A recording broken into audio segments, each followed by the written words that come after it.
In the Ecumenical Council of Chalcedon, convened in AD 451, which defended Jesus' hypostatic union, that he was fully God and fully man, under the section definition of the faith, it describes Jesus as, quote, consubstantial with the Father as regards his divinity, and the same consubstantial with us regards his humanity, like us in all respects except for sin.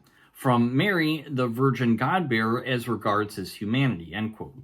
What this ecumenical council is saying is, although Jesus was fully human because he took on flesh from the Virgin Mary, he was like us in every way except without sin. This is because Jesus is consubstantial with the Father, including being sinless like God, because he is God. However, it doesn't say the same thing about Mary, just that she was the God-bearer who gave Jesus his humanity, but not that she was like us in all respects except for sin, like her God-man son was. In other words, unlike Jesus, Mary was conceived in sin. This is because, unlike Jesus, who was conceived by the sinless God, the Holy Spirit, Matthew 1:20, Mary was conceived by a sinful human father.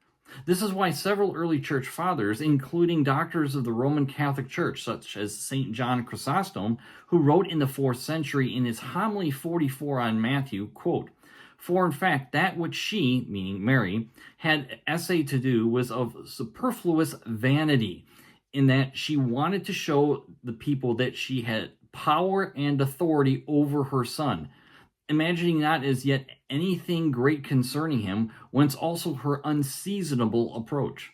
Do you see how he both rebuked them, which he did also at the marriage of Cana?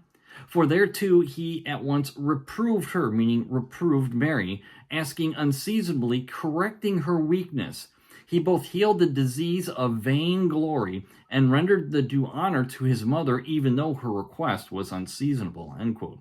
And then in his homily on Matthew 8, quote, "For no sooner was she," meaning Mary, "arrived at Bethlehem than she brought her pains to an end," end quote.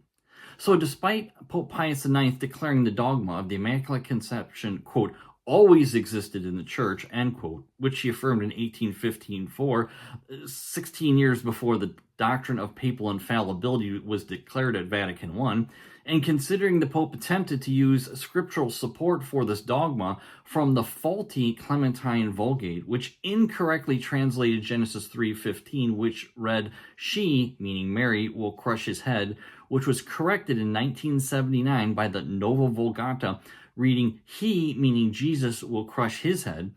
This much later Marian dogma was rejected not only by early church fathers, including doctors like John Chrysostom, but also by the previous Ecumenical Council of Chalcedon. Click the link on the screen to my opening statement during my debate with Robert Sungenis on Standing for Truth, which occurs around the 7.5-minute mark, where I give both biblical and extra-biblical evidence from the early church why the dogma of the Immaculate Conception must be rejected.